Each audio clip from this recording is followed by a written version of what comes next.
He was 24, she was 75. Fahmy never thought his life would end like this. Okay?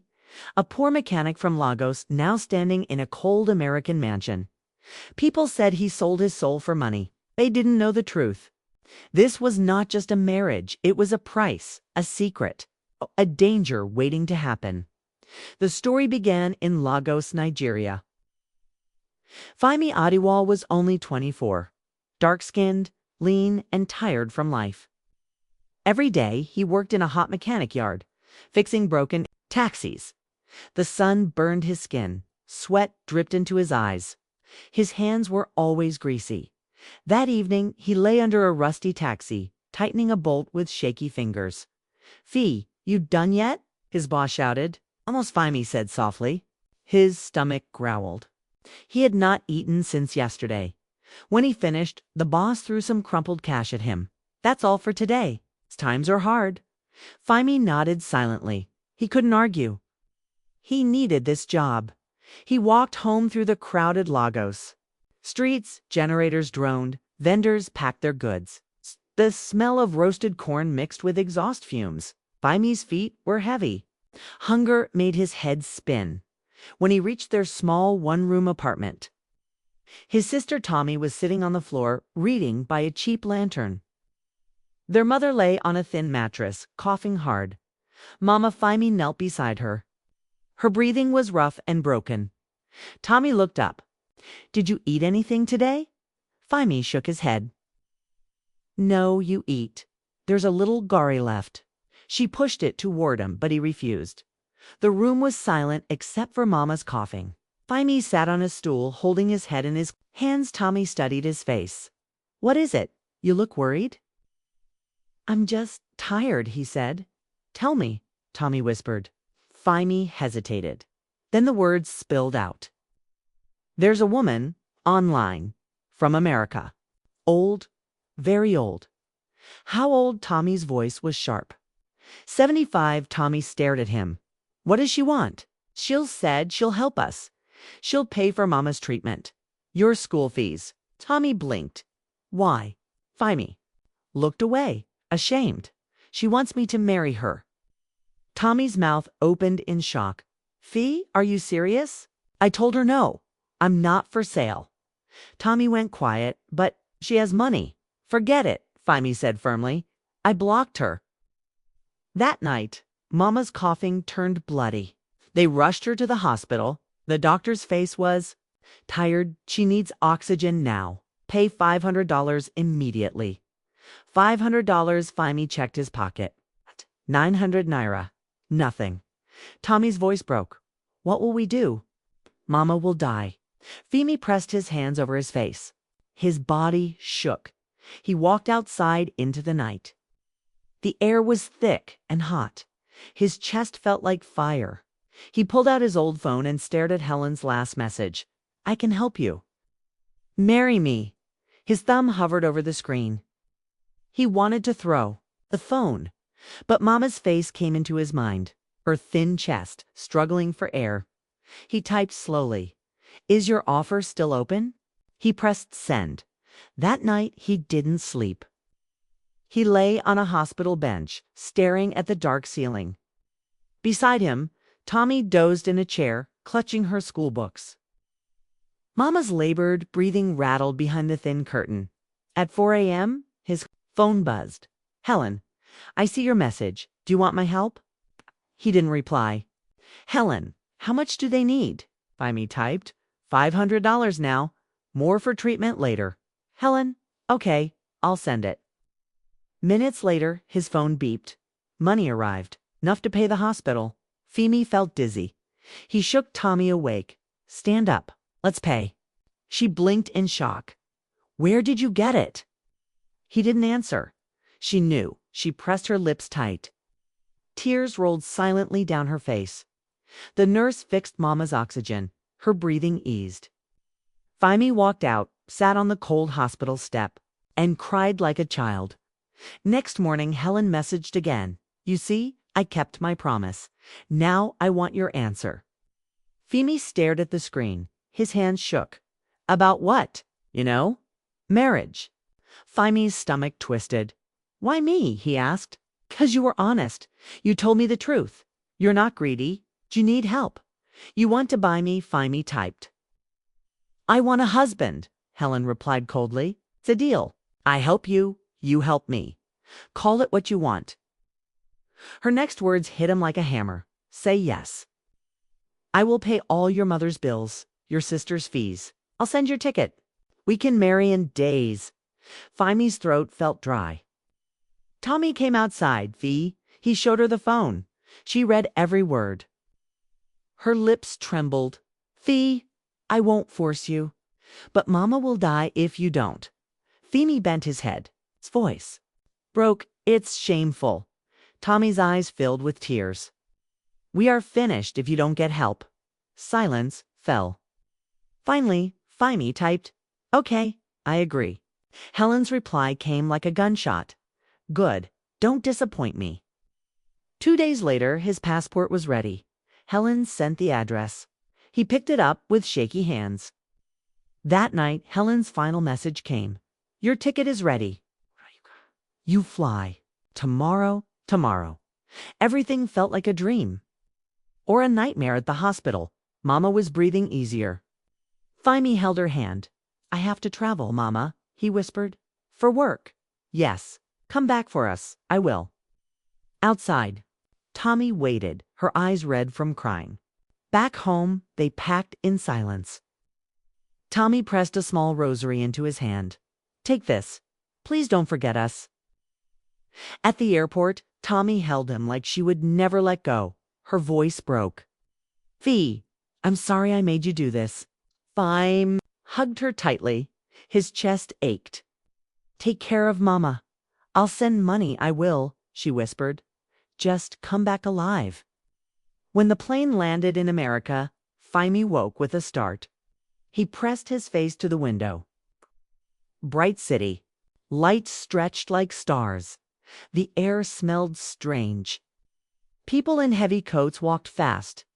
He clutched his small nylon bag like it might fall apart at the arrival's gate. She was there. Helen's silver hair in a neat bun. Pearls around her neck. Eyes cold like winter. She didn't smile. She didn't wave. She just held a small sign. Fee, good evening, Ma, Fahmy said softly. Come, she replied. Her voice was sharp like glass. The car ride was silent. Outside, America flashed in neon lights. Snow piled along the road. Fahmy stared like a child. He wanted to speak, but his throat was dry. They reached her house at midnight. It was huge white columns, tall gates, lights glowing everywhere. Fahmy's chest tightened. He'd never seen anything like it. Inside, the floor shone like glass. Chandeliers hung from the ceiling. Paintings with gold frames stared down at him. His footsteps echoed like whispers. 2 maids appeared from a hallway. Good evening, Ma, they said in unison. Then they looked at Fahmy, curious. Helen snapped. He's with me. The maids bowed and disappeared. Helen shut the big door. With a loud click, she turned slowly. Her pale eyes pierced through him. Listen carefully, she said. Fahmy's heart pounded. This is my house. You follow my rules. You don't leave without permission. You don't talk to strangers about us. You never enter my room. Ever. Understand? Fahmy swallowed hard. Yes, Ma. You do what I say. When I say understand, yes, Ma. Her eyes swept over him like a cold knife. Tomorrow we go to the courthouse. After that, you are my husband on paper. Nothing else. Just don't get any foolish ideas. Fahmy lowered his head. I understand. Helen turned and walked away. Her heels clicked on the marble floor. Fahmy picked up his old bag with trembling hands. He climbed the grand staircase to a big, cold room. He sat on the edge of the bed, staring at the expensive walls. The silence was heavy. He felt like he had signed his life away. Midnight, Fahmy lay awake, staring at the dark ceiling. Then he heard something, a soft click. A door opening somewhere down the hall. Footsteps, slow, heavy. He held his breath. The steps stopped outside his room. Silence, then. They moved away. Fahmy's heart raced. He stood slowly, barefoot on the cold floor. He opened his door just a little. The hallway was empty. But at the far end, he saw a door, slightly open. Light spilled from it like a secret. Curiosity pulled him forward. He walked quietly, heart pounding in his ears. He reached the door. Inside was a small room. On the wall hung a large framed photo of a young black man, handsome, smiling, but there was a black ribbon across the frame. Fahmy froze. Helen's voice came from behind him, soft and sharp like a knife. "Do you want to end up like him?" Fahmy froze. His heart stopped. Helen's cold voice whispered from behind him, "Do you want to end up like him?" Fahmy turned slowly. Helen stood in the doorway, her pale eyes like ice. In her hand was a glass of red wine. The smell of strong perfume filled the small room. I'm sorry," Fahmy stammered. "I just got lost." Helen stepped inside. Her heels clicked on the marble floor. She looked at the black ribbon photo on the wall. "That man," she said softly, "was my husband." Fahmy's throat went dry. He died. He whispered. Helen's lips curved into a cold smile. "They all do." The words struck him like a knife. "All?" he asked, his voice shaking. Helen took a slow sip of wine. "Young men like you, they promise love. They promise forever. Then they betray me." Her smile faded. Her voice turned sharp, like broken glass. "But I always win." Fahmy felt his legs tremble. "I will never hurt you," he whispered. Helen stepped closer. "Good," she said coldly. Then she turned and walked out, her heels echoing down the hall. Fahmy stood frozen in the empty room, staring at the black ribbon on the photo. The next morning, the mansion looked bright and calm. Sunlight filled the big windows. But Fahmy felt cold inside. His mind screamed, "Run! Leave this house!" But how? His passport was locked away. His family needed money. If he ran, Mama would die. He sat at the breakfast table in silence while Helen sipped her tea like a queen. "Today," she just said without looking at him, "we go to the courthouse." Fahmy nodded slowly. She smiled faintly. "Wear the suit on the bed.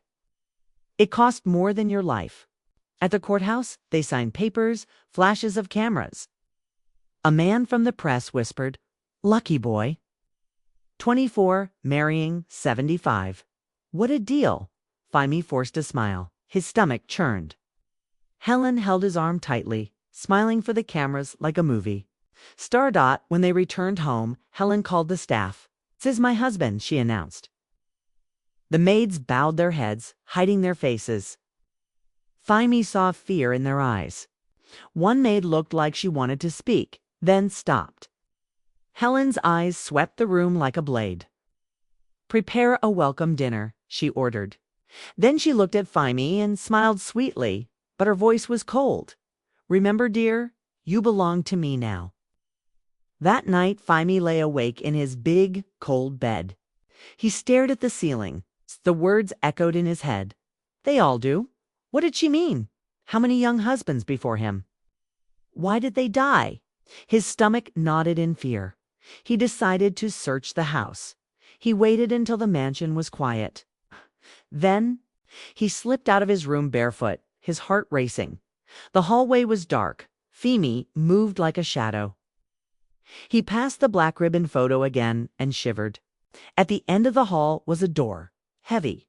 Locked, he pushed gently. It didn't open. He looked around. On a table nearby lay a bunch of keys. His hand shook as he took them. He unlocked the door slowly, praying the hinges wouldn't creak. Inside was a small study. Bookshelves lined the walls, and on the desk a leather box. Fahmy opened it with trembling fingers. Inside were photos. Young men, all black, like him, all handsome, smiling beside Helen in wedding suits. But every photo had something in common. A black ribbon across the frame.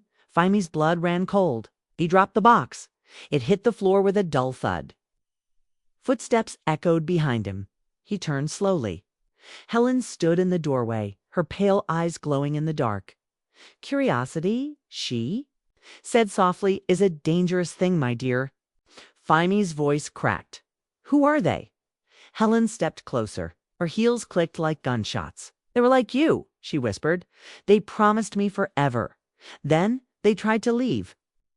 Her smile turned deadly. I hate betrayal. Fimy backed away. I'm not leaving, he said quickly. I will never betray you. Helen laughed softly, like a snake hissing.